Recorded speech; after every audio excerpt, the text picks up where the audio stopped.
Again, my name is Todd Chamberlain. I'm the Chief of Police here with the Aurora Police Department. I really want to say thank you for coming together for this. I'm going to kind of give you the details of why you're here, what this is about, and I think once you see some of the video that we have prepared for you, you're going to kind of have an understanding. Again, before I get started into that, I just want to reaffirm that without question, Aurora has turned a corner. Aurora is an incredibly vibrant city. It's an incredibly active city, and it's an incredibly safe city. And I want that to be very, very much out in the front of this discussion. Crime is down, but why crime is down also? There's challenges, and challenges that remain that the Aurora Police Department is addressing.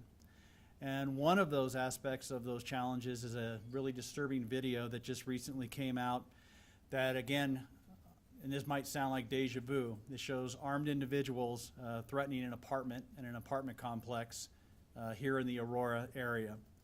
The scene is very reminiscent of the TDA gang takeover that occurred last year and gained national attention. And I want to let everyone know, let the community know that we are addressing this actively, effectively, and immediately. And with that, I'm going to run the video real quick so that we can have the video, and then we'll start the discussion as we move forward.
So again, that video is what the Aurora Police Department became aware of after an investigation related to a number of calls for service, also related to a number of shooting incidences. The reason that I am showing this video now is because I want everyone to understand and to know that we are ahead of this. This isn't something that we are reacting to. This is something that we are proactively addressing with everything that we can possibly do, everything that we can possibly achieve, and everyone we can possibly hold accountable, we will do so. As you can see in the video, again, you have a number of individuals, very reminiscent of what we saw in the past, where they are going up into an apartment complex. This apartment complex is located on Potomac, in the 6th and Potomac area. And I think what's compelling about this as well is that the individuals who live in this apartment, they had just moved into this apartment complex 2 days prior. And they actually came from Venezuela as well. So that is the circumstances. All of the individuals were armed. You can see the two individuals, the one with the hoodie, and he is armed. You can see another individual who's off to the side, who is at a low ready position with his weapon, which means he's basically pointing it at the door, ready to do whatever happens when that door opens. The other individual, who looks like he is kind of guiding and directing it, he is the individual you see with the bandana on. He is basically, from what appears to be kind of the ringleader, addressing, directing, making sure that contact is made with those people. The one thing that I think is the positive about this is that the individuals who had just moved into that apartment complex did not open that door. Had they opened that door, I shudder to think what might have happened to them. But unfortunately, that is what we have seen at that apartment complex, and it's what we have been dealing with. So I'm going to give you a brief history about that apartment complex itself. Again, the Aurora Police Department became aware of 44 radio calls for service. Out of those 44, many of those were duplicate calls for service, and so we basically got down to about 12 separate individual incidences. Those incidences start all the way back in August. On August the 24th, we had shots fired. On September the 24th, we had a 14-year-old who was kidnapped, pulled into an apartment. On 10/13, we had shots fired again. On 12/24, we had shots fired. On 1/6, we had a victim who was pulled into an apartment by 3 Venezuelans and basically told that they were going to be there until they wanted to leave. On 1/29, again, we had squatters that were inside of another apartment building after the tenant left due to the fact that he was assaulted and mistreated. Those were also Venezuelans. On 2/13, we had 15 to 20 male Hispanics, unknown ethnicity and unknown immigration status, that were squatting in another apartment. And then on 5/31, we had a shooting. And then again on 6/6, we had shots fired. On 6/7, we had shots fired. And that also involved 22 rounds that were actually fired in that complex and in that area. So with all that information, again, the Aurora PD has been working diligently to try to focus on that location and that venue and to hold those individuals that are causing that victimization accountable. The one thing that is compelling about this is that this video was released to us by a neighbor. That, in turn, really gave us the understanding of the complexities of that were occurring. All of those calls I mentioned, we had PD respond to. We have been focused on that area. We have been working in that area. And that video, without question, gave us the understanding of what exactly was occurring, how it was occurring, and when it was occurring. So the apartment was identified. We definitely responded. I'm going to give you a brief synopsis of the timeline. And again, this is what you can see. So on June the 9th, last week, we responded to that call for service regarding the weapons. The investigation started. We met on Tuesday, June the 10th. We got together with all of our units that would be advised or working on this particular event. On Wednesday, June the 11th, we actually set into motion a plan where we went inside of that location. Once inside there, in that apartment complex, we did 11 door knocks on vacant locations. We did 6 door knocks on probable locations where victimization, where crime has possibly been occurring, and we did 1 search warrant. We also went around to the community. We door knocked on every single door in and around that complex and passed out flyers and had conversations with every individual in that complex to find out what was occurring, how it was occurring, and what were the issues.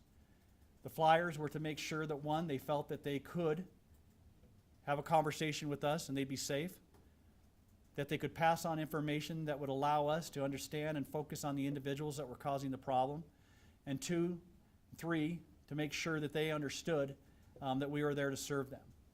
What we found during those door knocks is that, again, this is a behavior pattern that has unfortunately been occurring. It's, like I said, it kind of really started generating sometime in the time of March, February, when individuals started to move into that apartment complex. So that's when we really started to get an understanding of what was occurring and how it was occurring. On Wednesday, later on in the afternoon, again, one of those suspects was detained, which I'll show you some more information here briefly. And then on Thursday, we arrested a second suspect that was depicted in that video. He was all the way down at the flight of stairs at the very bottom. With that, if you could go to the next slide, please. These are some of the steps that we took when we moved into that apartment complex. Again, our gang intervention unit. We had patrol, special operations, investigations division, our community engagement bureau all went into the location. On Tuesday, June the 10th, again, our crime analysis put together very, very specific information related to the calls for service, how they happened, when they happened, and where they happened. We analyzed all of those calls for service. We put together a plan. We have had working groups every single day telephonically with all these entities involved, very similar to the task force that we put on before. On June the 11th, again, we did the knock and the talk operations throughout the vacant locations, as well as all the ones that were occupied. We made contact with everybody inside that apartment complex that would open the door, that would have conversations with us.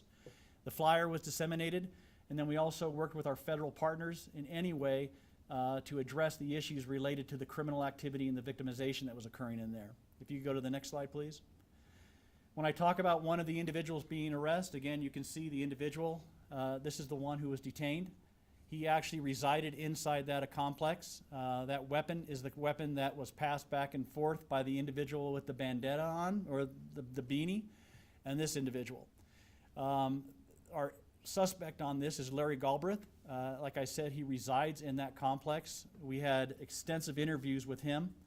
And I tell you, there's some very compelling statements that relate to some of the issues that we have seen historically that kind of set the foundation for what we're seeing right now. Larry actually mentioned that he was tattooed by one of the Venezuelan individuals that were inside that location that is active in and around that area. He was actually marked. He mentioned that. He also mentioned that many of the Venezuelans in and around this complex, whether they are passing through or whether they are squatting or whether they are victimizing or intimidating somebody, they are usually doing it when they are high on narcotics using Tusi. Tusi is a derivative of cocaine and ketamine, and that is a drug that is very specific to the Venezuelan population. So when our officers made contact with him, that was some of the interviews and some of the contacts we had. Again, when you look at the video and you review that video, it doesn't appear that this individual is the dominant one. It appears that he is getting more directed and told what to do by other individuals. And when we look at gang activity, when we look at the exploitation that occurs, when we look at the expansion that occurs, it seems very consistent with what we are seeing in that video. Another aspect that seems very consistent with the influx of gang activity in and around that area is that community presence. Again, they are picking on a community that they are versed in. They are picking on a community that is the immigrant population in the city of Aurora. They are picking on a community, again, that is primarily Venezuelan, and that is who they are focused on. They are also focused on building networks. They are building networks by using other people, similar to the suspect that you see here. And again, when you look at the intimidation and the alliances that you see built in that video, I think that that speaks for themselves. The tactic of stacking up at a door with multiple weapons pointed at it while they're in a position of cover and concealment, that is not something that you see daily. That is not something that you see in a normal crime spree. That is something that you see with individuals that have been groomed, that have been cultivated, and that are a huge risk to the community and a huge risk to the immigrant population that they themselves came here with. So that is what we were focused on. Again, I want to talk briefly about our partnerships. If you could go to the next slide, please, real quickly. This slide here, I think it's incredibly important because if you look up on the right side of the screen, again, you'll see our suspect that was taken into custody and the gun that was taken into custody. That individual then gave information about another apartment that was located above the actual incident apartment here. Our officers responded to that location. We made contact with a number of individuals in there. Again, our partnership with our federal government and our federal counterparts led to the collaboration of those individuals being detained based upon the criminal nexus that we are well aware of in this department. And those individuals, one of the individuals detained, which you can see, he has a nexus, and again, this is basically a network analysis of everything that that one individual, that one apartment, that one complex has had with other crimes in and around the city of Aurora. And I think that's an incredibly telling thing because people think, oh, it's just one person. Well, it's not one person. It's a chain of continuity. It's a chain of actions. It's a chain of connections. Nothing happens in a vacuum, unfortunately, with this group. And what you're seeing is one individual has contact and connections with numerous individuals that are involved in criminal activity, the majority of which, both adult and juveniles, have already been arrested by the Aurora Police Department. But whether it's because they were bonded out as adults or it's because there was not enough bed space for them as juveniles. Again, the state of Colorado has only 215 juvenile beds that are set up for juveniles that are apprehended involved in criminal activity.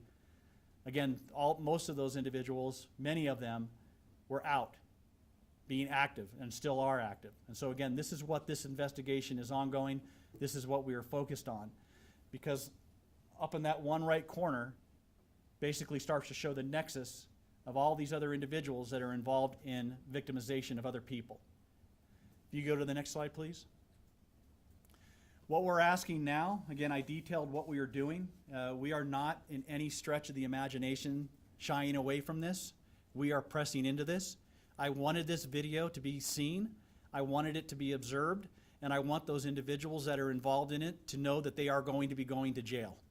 They are going to be apprehended, and we are not going to stop until they are.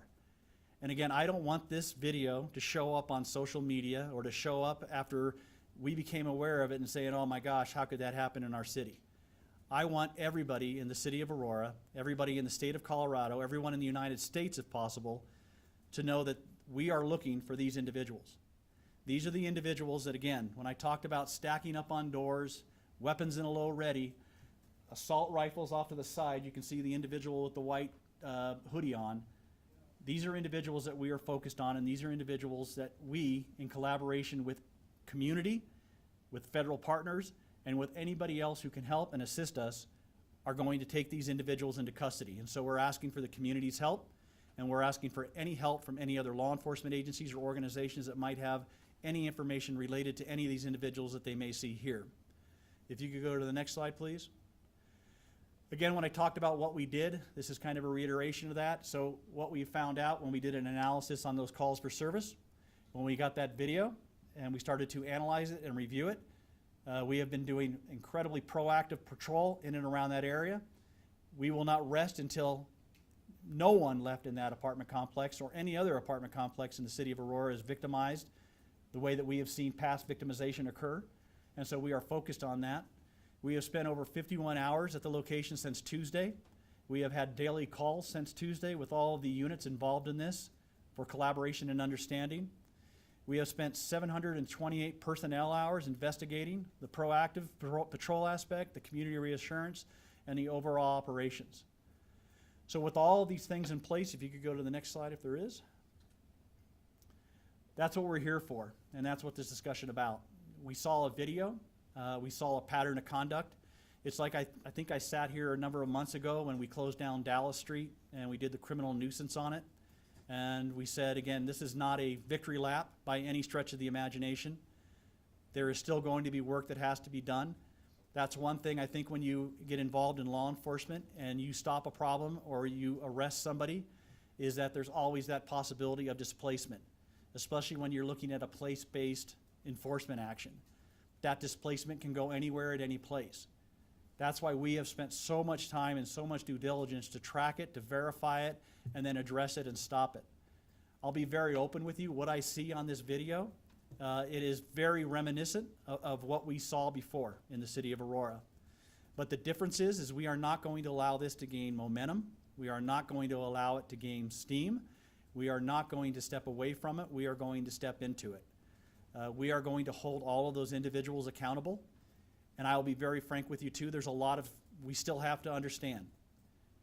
But based upon all the expectations, based upon everything that I stated here, based upon the involvement, the actions, the behaviors, the demeanor, there is without question gang involvement in this. And again, we are going to hold those individuals accountable. I look at these individuals like a cancer. They are not a benign cancer. They are a cancer that is causing victimization. They are a cancer that must be addressed. They must be cut out and they must be stopped. And the Aurora Police Department is going to do everything at our possibility, everything that we possibly can, to change the trajectory of what these individuals they are doing, how they are victimizing other people that are trying to survive and trying to live. And we are not going to tolerate it. So with that, I'd like to close this and open it to any questions. Is this resurfacing of the same gang that may have been at the Dallas location? Well, it's like what I said. Again, we're still in the investigation part of this, and the gang that you're referring to is TDA. We are still in the investigative portion of this, but I will say, when you look at all the evidence, when you look at what we have to date, and again, that could change tomorrow, it could change the next day. But I feel very comfortable to say that the majority of these individuals involved in this are Venezuelan or affiliates of the Venezuelans who have either been indoctrinated or groomed or brought into it. And again, when you look at that criminal history of TDA, the way they acted, what they did. It's very consistent with what we see here. So again, my speculation, based on the circumstances, based upon what we know at this time, is that yes, this appears to be a TDA or a affiliate TDA involvement. In your canvassing, when you went and did the knock and talks, did you find victims that were victims of this gang?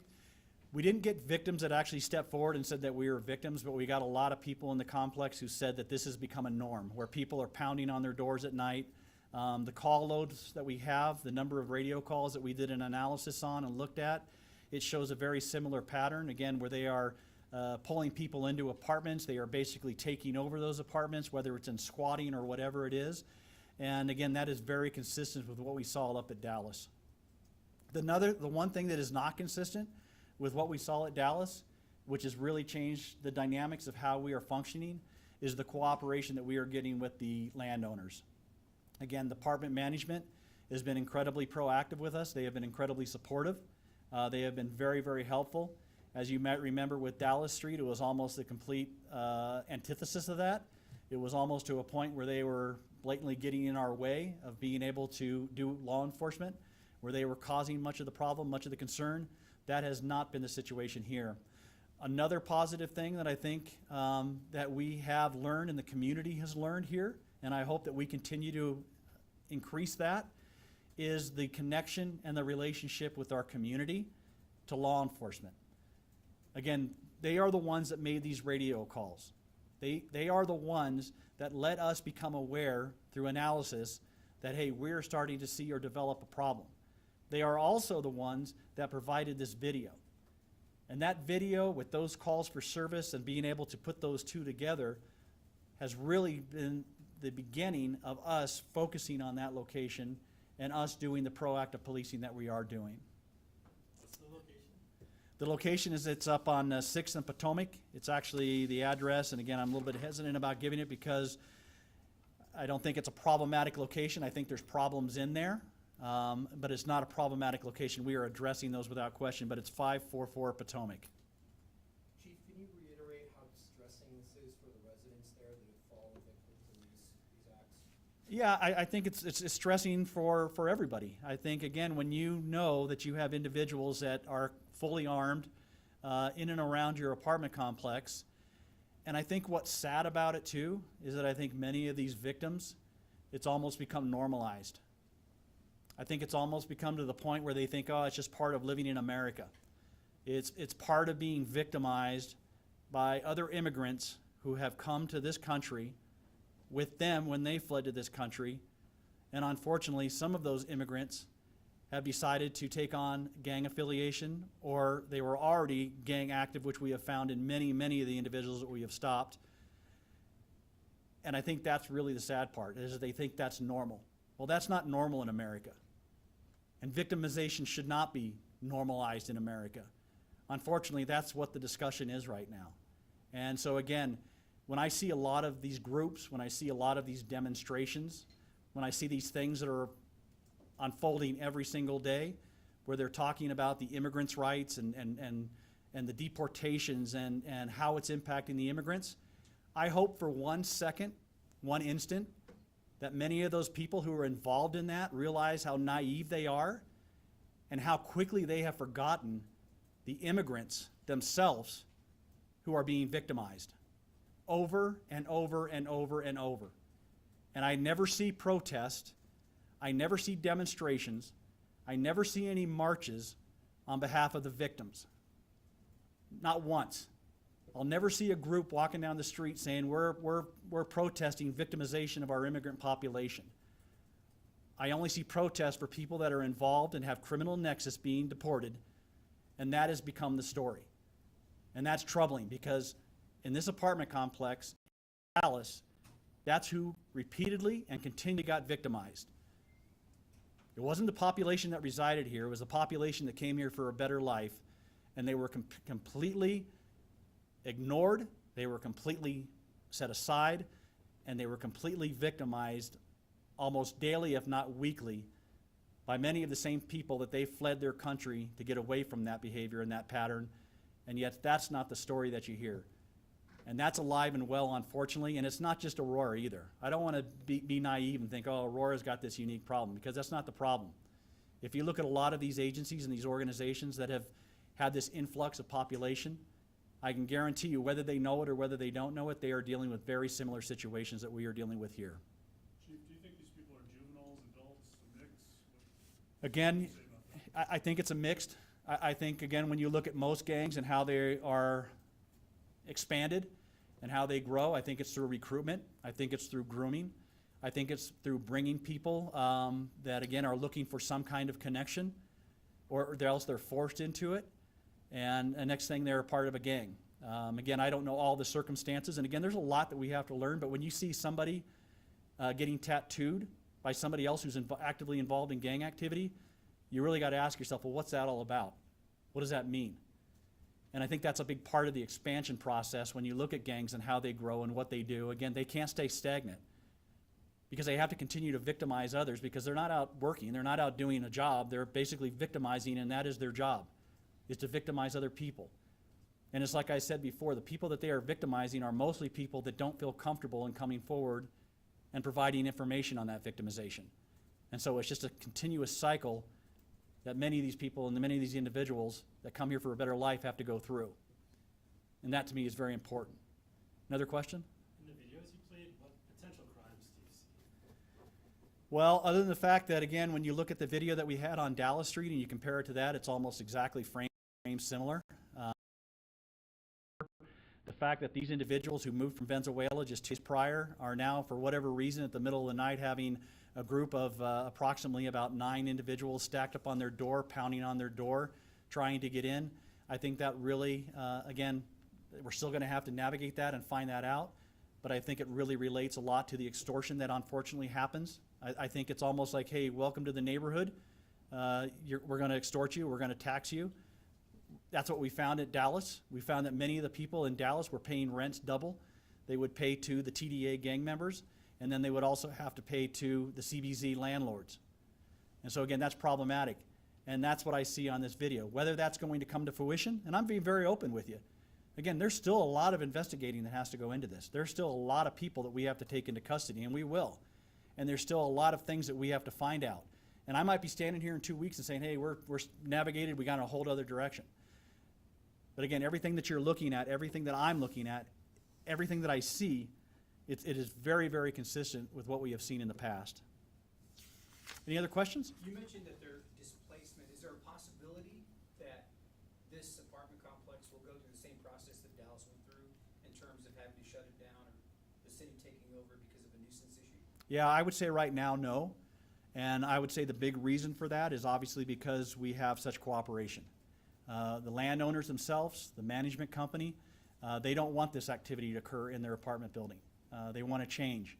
And so again, their involvement with us has been the completely opposite of what we experienced at Dallas. Like I said, at Dallas, it was almost an obstruction.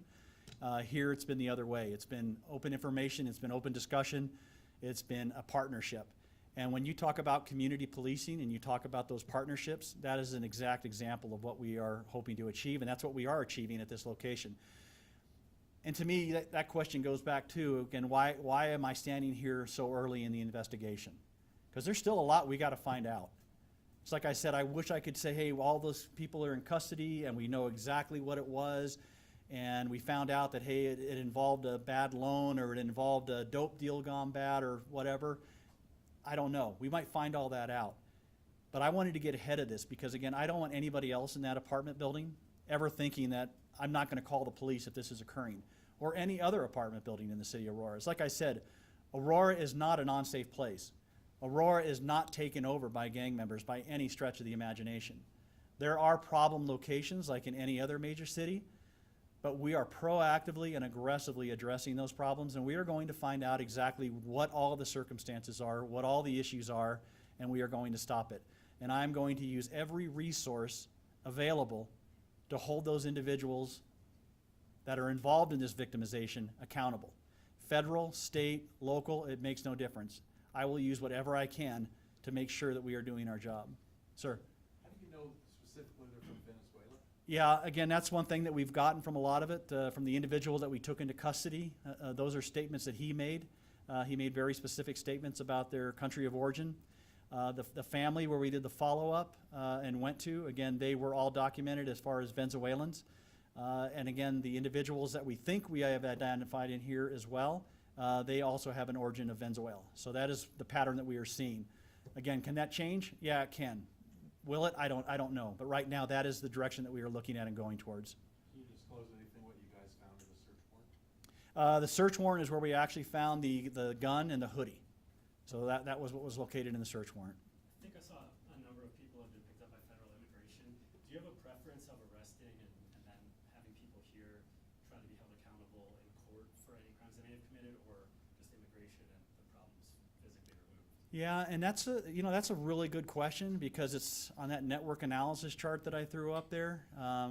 We see a lot of victimization that occurred by individuals, and you can see that connection. It's all the way through there. The troubling part is that those individuals had all been arrested or have been identified, taken into custody in some cases, and yet they're back out victimizing other people. And there's a lot of reasons. I'm not going to point fingers on that, but there's a lot of reasons. There's a lot of ability as far as work placement, or whether the case gets filed or doesn't get filed, or probable cause. How is it looked at? Was it enough? Was it not enough? Those are all issues without question. But the bottom line is, whatever resource can be used to take these individuals away from victimizing people in the city of Aurora, I'm going to use those resources, whether it's HSI, whether it's ICE. Again, if there is a criminal nexus to any of this activity, I am going to use the resources that I can to make sure that a community member walking down the street, that you walking down the street, aren't jumped, don't have a gun placed against you, aren't beaten, don't have somebody coming to your doors at 2 o'clock pounding and banging, demanding that you pay them multiple rents. I'm not going to allow that to occur. And I'm going to use whatever we can legally, whatever we can constitutionally, and whatever we can ethically to make sure that victimization does not occur in this city. Could you go over Is that once more? video made available to all of us? Yes, it will be. Could you go over once more? You talked about Larry. Has he been arrested and charged with something? Yeah, Larry was charged with criminal menacing, and he is still in the process. And if you were able to arrest the other individuals that you're looking at here, what types of charges could they possibly face? Again, I think it was going to be more criminally menacing based upon what you see here, based upon their firearms. Again, also based upon the actions that they have as the interviews continue to unfold, based upon search warrants. Again, there's a lot of the investigation that still has to unfold. So saying right now what it would be, it'd be criminally menacing for sure. Everything else would open up based upon what we have. So it sounds like you've seen a puff of smoke here, and you wouldn't put it out before it turns into a fire almost. You haven't seen that. We have seen the issues with our own eyes. We have seen them through analytics. We have seen them through analysis, and we are going to address them as quickly and as effectively as possible to stop them. And again, that's the struggle too, because we're going to hit this place, which we are, but we're constantly looking for the next place. And again, whether that next place is here, whether it's down the street, whether it's in Denver, as a law enforcement community, we have to focus on that. Because the one thing that I have seen with this gang is they are not transitory. It's not like a traditional gang where they say, this is our community, this is our place. They will go in a while, they will victimize it, they will basically bleed it dry, and then they will go somewhere else very simply and very easily. Another thing that's really challenging about this group or these gangs, again, and I'm still saying, we don't know all the individuals involved. I'm saying the actions and the activities are very consistent with TDA or a subset of TDA. That is what I will say. But the one challenging thing, and it's the same challenge we had a couple years ago or last year, is that these individuals do not look like gang members. These individuals look like somebody that could be working at 7-Eleven. They look like somebody who could be working at Target. They look like somebody who could be in any occupation walking down the street. And so when I talk about, the appearance or the face value of what you see, it looks very different when you see it on a video and you see somebody holding a gun or holding an automatic weapon, and then you see a picture of somebody else and it's like, oh, that couldn't possibly be a gang member. Well, you know what? Wake up. Because they are gang members. And they don't dress like it's 1980 or 1990 where they're all posted up on a corner. They dress exactly like you and me, and they do the same actions and the same activities, except one of the activities they do that you don't do is victimize other people. And again, those people they victimize are usually people within their own immigrant population. And that's really the tragedy of all of this. Any other questions? I'm sure the video that you showed is just a small amount. I would assume you have maybe other cameras or more video. No, that's pieced together what we have. Okay. Yep. That's the only, okay. That's correct.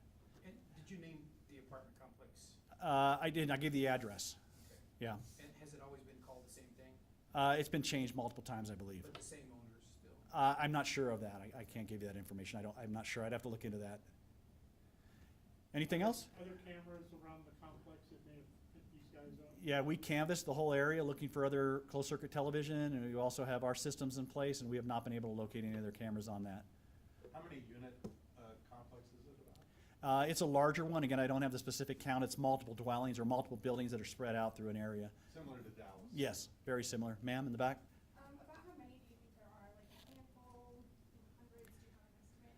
Yeah, right now, based on this, and that's what I'm going to talk about, is what I know factually. Right now, we think it's somewhere approximately about 9 individuals. 2 of them are in custody, and then we have 7 that are still outstanding that we will be taking into custody as soon as we continue our investigation, and as soon as the community gives us more additional support and help, and we are able together to solve these problems. Through the Dallas Street process, you sent very direct messages for community members that were possible victims to join your efforts in sharing information. Is that going to happen here as well? What are some reports that you're going to have directions to those people? Yeah, and again, that has happened. It's not, is it going to happen? It has happened, and it's been continuous. There's been multiple press briefings, again, ever since I stepped into this role, talking about that relationship, making sure that there is that trust factor that they can come forward. On this particular event, again, we did that knock and talk where we went through all of the complexes, even the ones that we don't know if we're involved or not, and we handed out flyers in both English and Spanish, making sure that individuals had a clear understanding that we want to get their information, we want to support them, and we want to make sure that they're safe. Any other questions? Yes, ma'am. Do you have about an estimate or specifically know how many people had to pay rent twice at the Dallas apartments or were being rented to gangsters? Yeah, I don't have specific numbers, but that was pretty much what the standard was. That's what we found out from the people, again, as they moved out and as we had conversations with them, is that was basically the practice. Whether this, and I'm going to go again, I'll expound a little bit, whether this is that practice starting itself again or another process of that practice, I don't know. But I do know it's very strange to have approximately 9 people stacked up at your door in the middle of the night, pounding when you just moved in. They weren't there with coffee cake and a welcoming tray. They were there with guns, they were there with attitude, and they were there with fear and intimidation on these poor people that just moved in 2 days prior. And to me, that's alarming. Anything else? Thank you so very much for everything. I appreciate it.